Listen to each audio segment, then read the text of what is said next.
So now we've learned the basics, I'm going to show you how to use the two basic stitches being knit and purl, and how you can combine them in different ways to make different knitting patterns. The first one I'm going to show you is garter stitch. So garter stitch is basically a series of knit stitches over and over again, and it creates this wave-like pattern on both the front and the back. So I will show you. So it's basically just knitting your knit stitch as normal over and over again to create the pattern.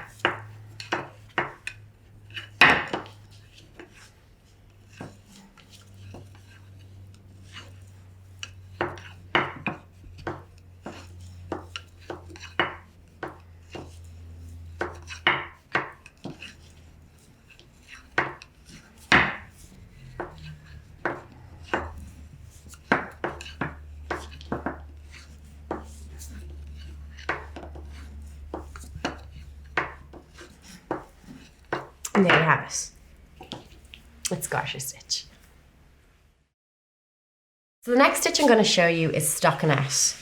So stockinette is basically a row of your knit stitch and a row of your purl stitch, and it creates this beautiful pattern. So the front of stockinette stitch is this beautiful little V shapes over and over, and the back are the waves.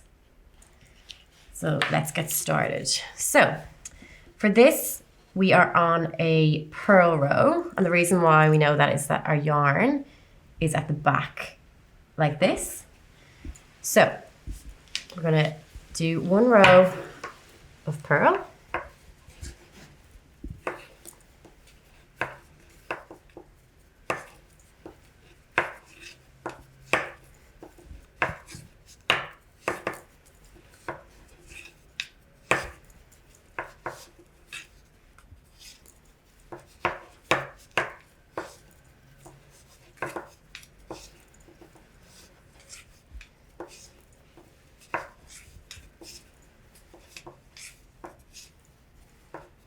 And then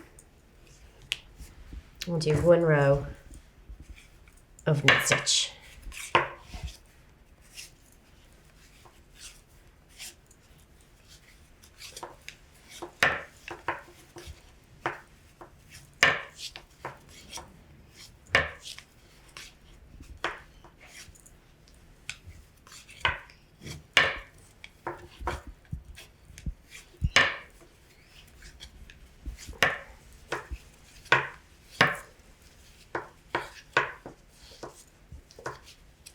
There you have it. It's Stockinette Stitch. So next stitch I'm going to show you is rib 1 by 1. So rib is this beautiful stretchy stitch, which is great for waistbands or cuffs, or even necklines. So what rib 1 by 1 is basically alternating your knit stitch and your purl stitch over and over again. So let's get started. So I'm gonna knit one, and then I'm gonna purl one. Now this is where it can be a little bit tricky, because once you knit a stitch, your yarn is usually to the right. So if we were to go straight into a purl stitch, it would create a bit of a mess. So what we need to do is we take our yarn and then we wrap it around to the left-hand side of your right needle, so it's ready to create a purl stitch. So we create our purl.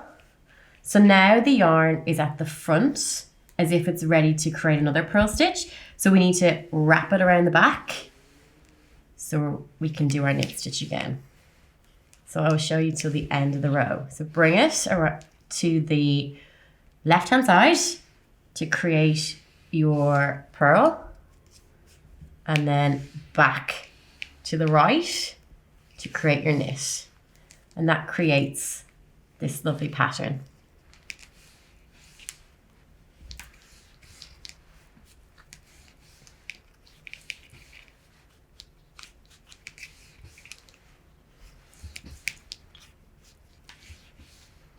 And just a little tip as well, If for whatever reason you've walked away from your work and you can't remember whether you're on a knit stitch or a purl stitch, a way you can figure it out is by looking at what the pattern is doing on the left hand needle. So when you see this little bump here, you know that's going to be a purl stitch, but when you see the little V, you know it's going to be a knit stitch.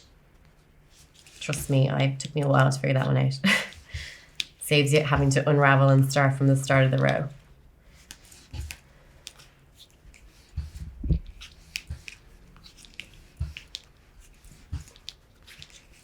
And there you have it. There's 1 by 1 rib.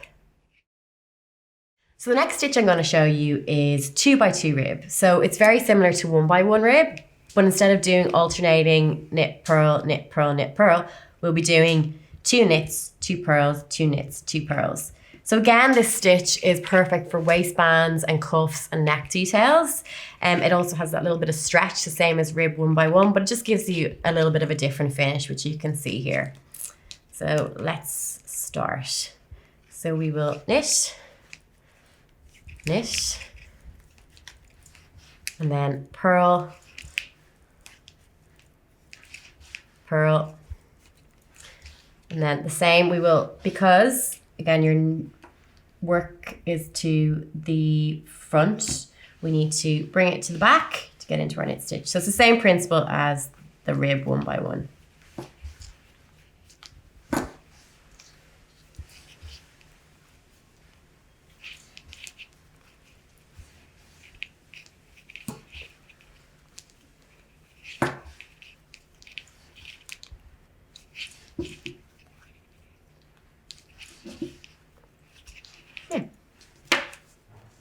And there you have it. It's rib 2 by 2. The next stitch I'm going to show you is the Irish moss stitch, which is one of my favorite stitches. So with the Irish moss stitch, it's very similar to the rib 1 by 1. Instead of doing a knit and a purl, you will do that for 2 rows, and then on the 3rd and 4th row, you will swap them. So it will be, instead of knit, purl, it'll be purl, knit, and that's what creates this beautiful pattern. So let me show you. So we will knit the first one, and then we'll bring our yarn around to the front, and we will purl. Bring it back around and knit. So we'll do this to the end of the row.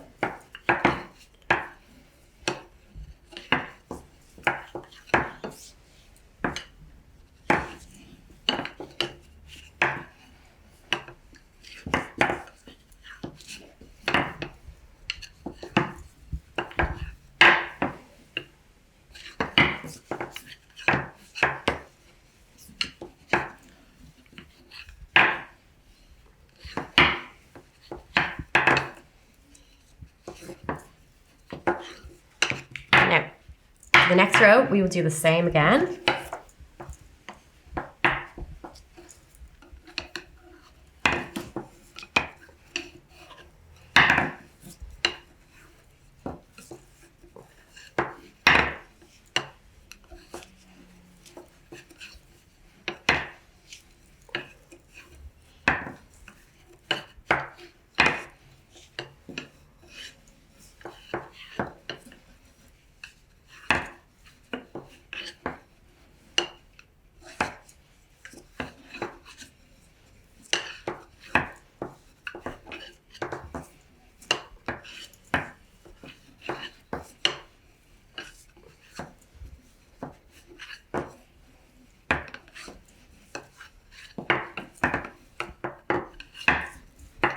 So now what we're going to do is we're going to alternate our rows. So because those first stitch on the last row was a knit stitch, this time it's going to be a purl stitch.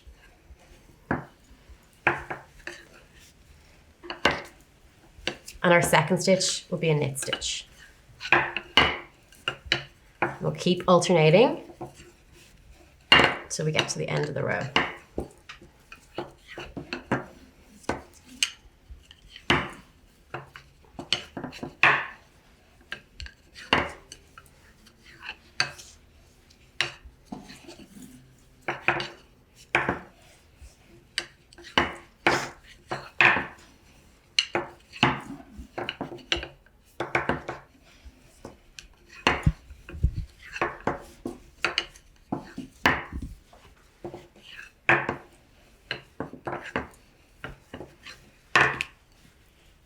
then we'll do the same again. So we start with our purl stitch. And then our knit stitch. All the way to the end.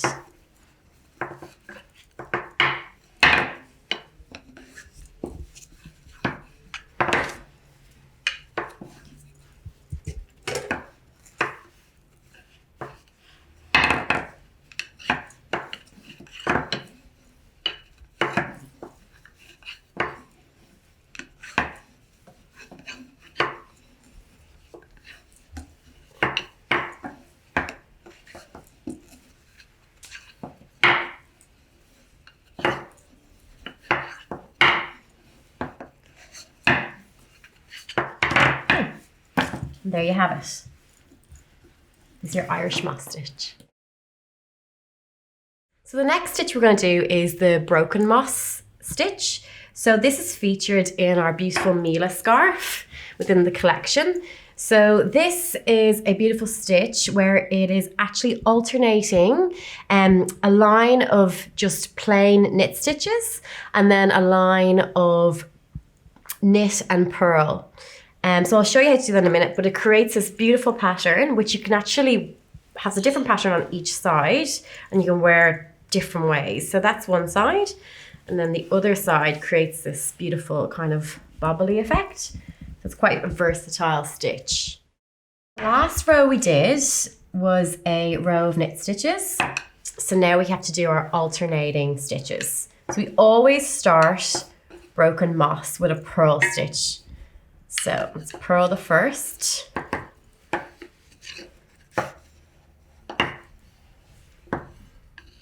And knit. One thing to mention about broken moss stitch is that whatever project you're doing with it, it's always best to cast on an odd number of stitches.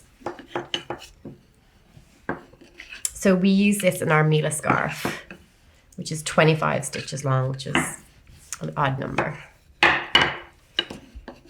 obviously.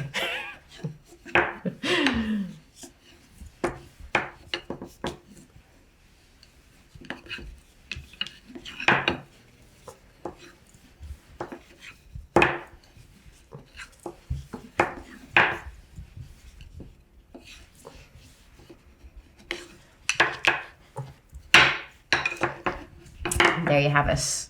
There's our broken moss stitch.